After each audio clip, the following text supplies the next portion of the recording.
Hello dear subscribers, today I'll tell you how you can fix your problem. So here you can see it, enable to load photo and error occur while adding a higher quality version of this photo. So how you can also fix this problem? So first thing you can try also to check your internet connection, but because mostly it's caused by bad internet connection. So just go to the settings, and if you use Wi-Fi, so just open Wi-Fi, just try to turn it off, wait a second and just turn on again. And if you use cellular data, just open cellular data, just try to turn it off and turn on again.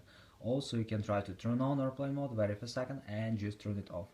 So after you can try to go to the general, just scroll down, just tap on shutdown, slide to power off, wait a second and just power your phone again, so just simple restart your phone. And if you still have the store, so you can also just try to update your phone.